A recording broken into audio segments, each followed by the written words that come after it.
Escribo esto bajo una fuerte tensión mental, ya que cuando llegue la noche habré dejado de existir. Sin dinero y agotada mi provisión de droga, que es lo único que me hace tolerable la vida, no puedo seguir soportando más esta tortura. Me arrojaré desde la ventana de la buhardilla a la sórdida calle de abajo. Pese a mi esclavitud a la morfina, no me considero un débil ni un degenerado. Cuando hayan leído estas páginas atropelladamente garabateadas, quizás se hagan idea, aunque no del todo, de por qué tengo que buscar el olvido y la muerte. Fue en una de las zonas más abiertas y menos frecuentadas del anchuroso Pacífico, donde el paquebote en el que iba yo de sobrecargo cayó apresado por un corsario alemán. La Gran Guerra estaba entonces en sus comienzos, y las fuerzas oceánicas de los hunos aún no se habían hundido en su degradación posterior. Así que nuestro buque fue capturado legalmente, y nuestra tripulación tratada con toda la deferencia y consideración debidas a unos prisioneros navales. En efecto, tan liberal era la disciplina de nuestros opresores, que 5 días más tarde conseguí escaparme en un pequeño bote, con agua y provisiones para bastante tiempo. Cuando al fin me encontré libre y a la deriva, tenía muy poca idea de cuál era mi situación. Navegante poco experto, solo sabía calcular de manera muy vaga, por el sol y las estrellas, que estaba algo al sur del Ecuador. No sabía en absoluto en qué longitud, y no se divisaba isla ni costa algunas. El tiempo se mantenía bueno, y durante incontables días navegué sin rumbo bajo un sol abrasador, con la esperanza de que pasara algún barco, o de que me arrojaran las olas a alguna región habitable. Pero no aparecían ni barcos ni tierra, y empecé a desesperar en mi soledad, en medio de aquella ondulante e ininterrumpida inmensidad azul. El cambio ocurrió mientras dormía. Nunca llegaré a conocer los pormenores, porque mi sueño, aunque poblado de pesadillas, fue ininterrumpido.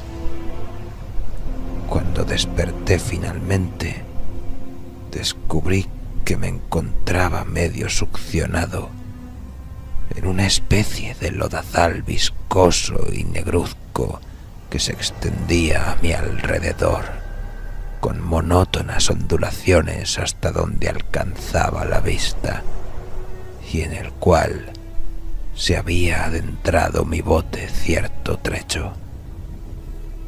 Aunque cabe suponer que mi primera reacción fuera de perplejidad ante una transformación del paisaje tan prodigiosa e inesperada, en realidad sentí más horror que asombro, pues había en la atmósfera y en la superficie putrefacta una calidad siniestra que me heló el corazón. La zona estaba corrompida de peces descompuestos y otros animales menos identificables, que se veían emerger en el cieno de la interminable llanura. Quizá no deba esperar transmitir con meras palabras la indecible repugnancia que puede reinar en el absoluto silencio y la estéril inmensidad. Nada alcanzaba a oírse, nada había a la vista, salvo una vasta extensión de légamo negruzco. Si bien la absoluta quietud y la uniformidad del paisaje me producían un terror nauseabundo.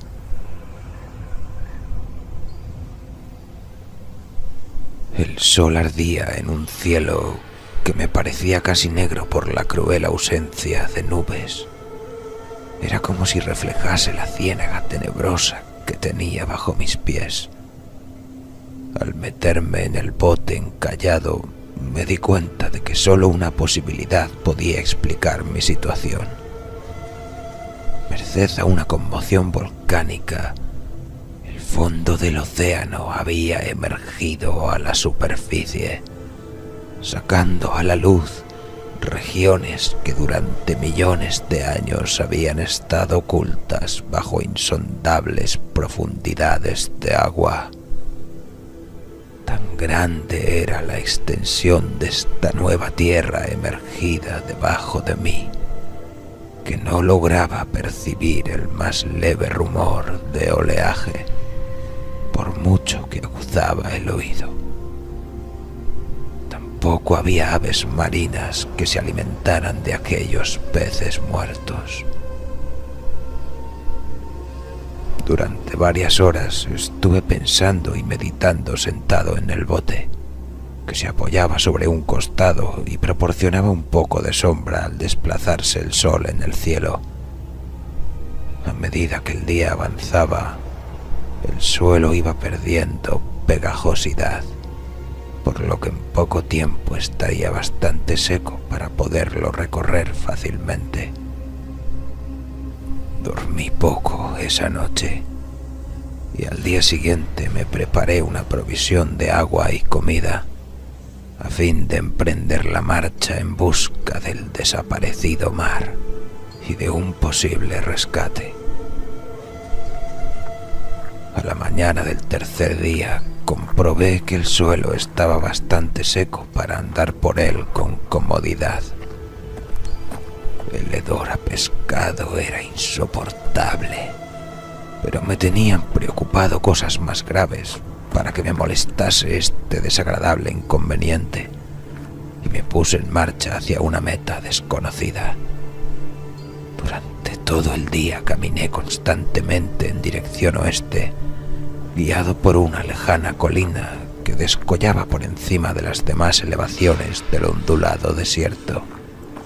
Acampé esa noche y al día siguiente proseguí la marcha hacia la colina, aunque parecía escasamente más cerca que la primera vez que la descubrí.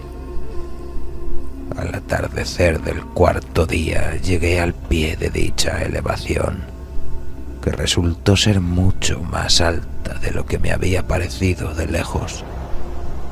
Tenía un valle delante que hacía más pronunciado el relieve respecto del resto de la superficie. Demasiado cansado para emprender el ascenso, dormí a la sombra de la colina.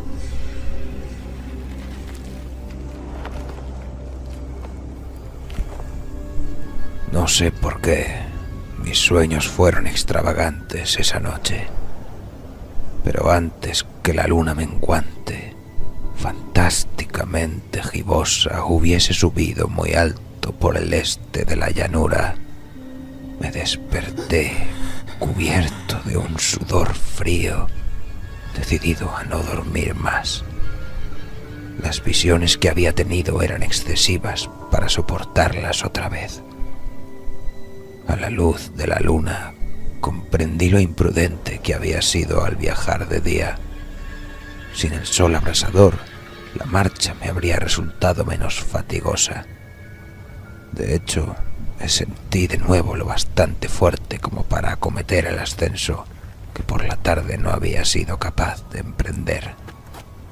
Recogí mis cosas e inicié la subida a la cresta de la elevación. Ya he dicho que la ininterrumpida monotonía de la ondulada llanura era fuente de un vago horror para mí. Pero creo que mi horror aumentó cuando llegué a lo alto del monte y vi al otro lado, una inmensa sima o cañón, cuya oscura concavidad aún no iluminaba la luna. Me pareció que me encontraba en el borde del mundo, escrutando desde el mismo canto hacia un caos insondable de noche eterna.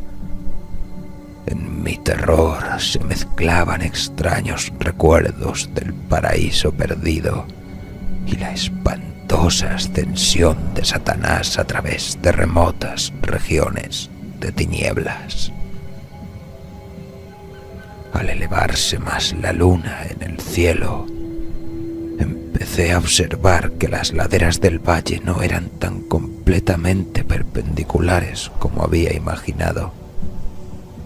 La roca formaba cornisas y salientes que proporcionaban apoyos relativamente cómodos para el descenso, y a partir de unos centenares de pies, el declive se hacía más gradual.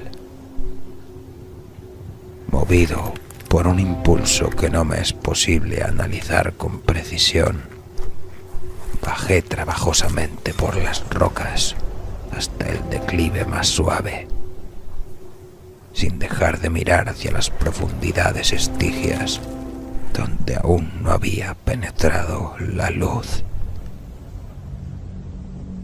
De repente, me llamó la atención un objeto singular que había en la ladera opuesta, el cual se erguía enhiesto como a un centenar de yardas de donde estaba yo. Objeto que brilló con un resplandor blanquecino al recibir de pronto los primeros rayos de la luna ascendente. No tardé en comprobar que era tan solo una piedra gigantesca, pero tuve la clara impresión de que su posición y su contorno no eran enteramente obra de la naturaleza. Un examen más detenido me llenó de sensaciones imposibles de expresar, pues pese a su enorme magnitud y su situación en un abismo abierto en el fondo del mar cuando el mundo era joven, me di cuenta, sin posibilidad de duda, de que el extraño objeto era un monolito perfectamente tallado, cuya imponente masa había conocido el arte y quizá el culto de criaturas vivas y pensantes. Confuso y asustado, aunque no sin cierta emoción de científico o de arqueólogo, examiné mis alrededores con atención. La luna, ahora casi en su cenit, asomaba espectral y vívida por encima de los gigantescos peldaños que rodeaban el abismo, y reveló un ancho curso de agua que discurría por el fondo formando meandros, yéndose en ambas direcciones y casi lamiéndome los pies donde me había detenido. Al otro lado del abismo, las pequeñas olas bañaban la base del ciclópeo monolito, en cuya superficie podía distinguir ahora inscripciones y toscos relieves. La escritura pertenecía a un sistema de jeroglíficos desconocido para mí, distinto de cuantos yo había visto en los libros y consistente en su mayor parte en símbolos acuáticos esquematizados: peces, anguilas, pulpos, crustáceos, moluscos, ballenas y demás.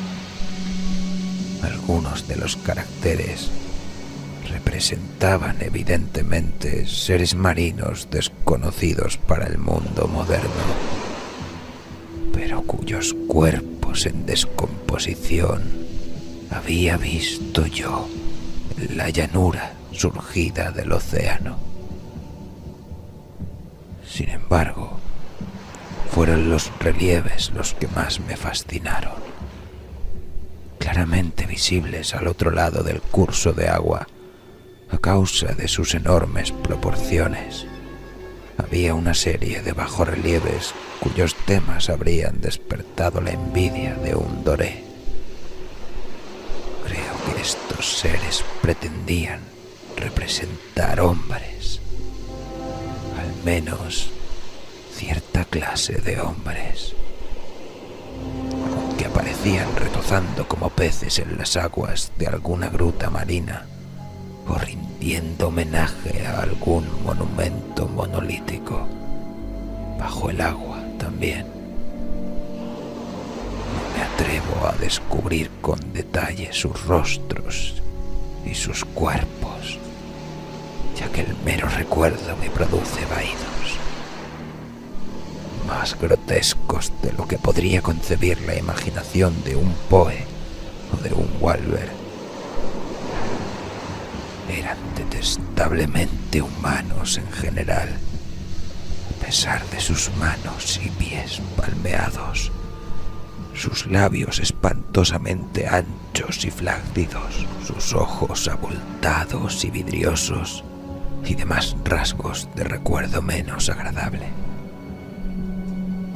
Curiosamente, parecían cincelados sin la debida proporción con los escenarios que servían de fondo, ya que uno de los seres estaba en actitud de matar una ballena de tamaño ligeramente mayor que él.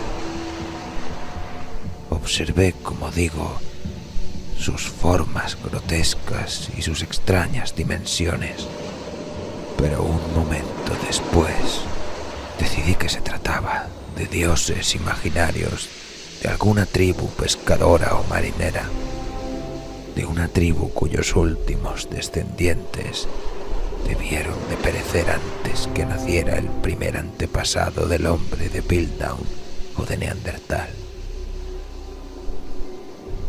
Aterrado ante esta visión inesperada y fugaz de un pasado que rebasaba la concepción del más atrevido antropólogo, me quedé pensativo, mientras la luna bañaba con misterioso resplandor el silencioso canal que tenía ante mí. Entonces, de repente lo vi.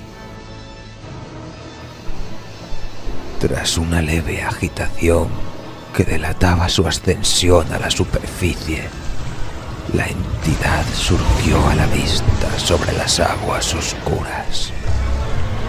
Inmenso, repugnante, aquella especie de Polifemo saltó hacia el monolito como un monstruo formidable y pesadillesco, y lo rodeó con sus brazos enormes y escamosos, al tiempo que inclinaba la cabeza y profería ciertos gritos acompasados. Creo que enloquecí entonces. No recuerdo muy bien los detalles de mi frenética subida por la ladera y el acantilado, ni de mi delirante regreso al bote varado. Creo que canté mucho y que reí insensatamente cuando no podía cantar. Tengo el vago recuerdo de una tormenta poco después de llegar al bote. En todo caso, sé que oí el estampido de los truenos y demás ruidos que la naturaleza profiere en sus momentos de mayor irritación.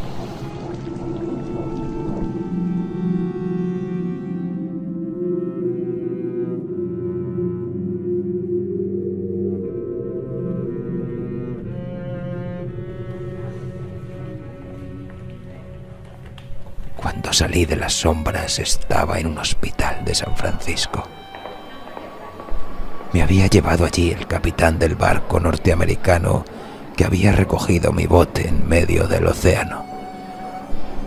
Hablé de muchas cosas en mis delirios, pero averigüé que nadie había hecho caso de las palabras.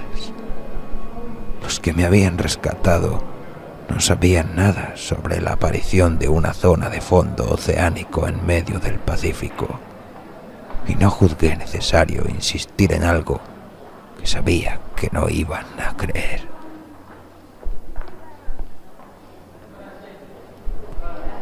Un día fui a ver a un famoso etnólogo y lo divertí haciéndole extrañas preguntas sobre la antigua leyenda filistea en torno a Dagón, el dios pez.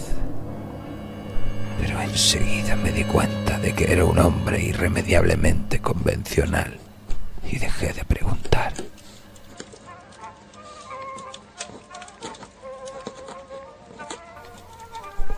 Es de noche, especialmente cuando la luna se vuelve gibosa y menguante, cuando veo a ese ser.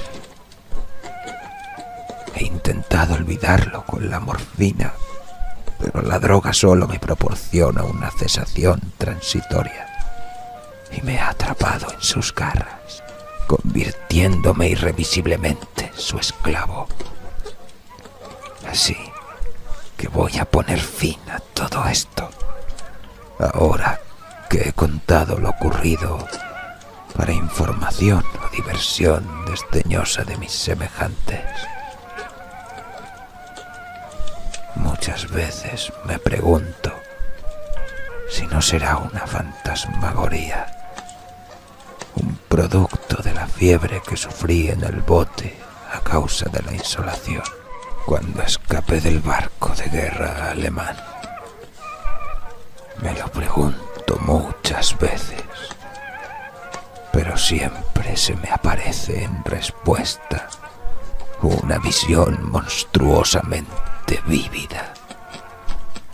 No puedo pensar en las profundidades del mar sin estremecerme ante las espantosas entidades que quizá en este instante se arrastran y se agitan en su lecho fangoso, adorando a sus antiguos ídolos de piedra y esculpiendo sus propias imágenes detestables en obeliscos submarinos de mojado granito.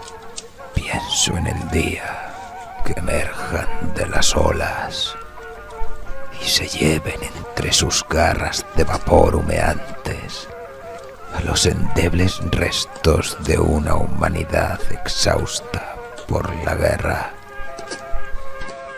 Pienso en el día en que se hunda la tierra y emerja el fondo del océano en medio del universal pandemonio. Se acerca el fin. Oigo ruido en la puerta, como si forcejeara en ella un cuerpo inmenso y resbaladizo. No me encontrará.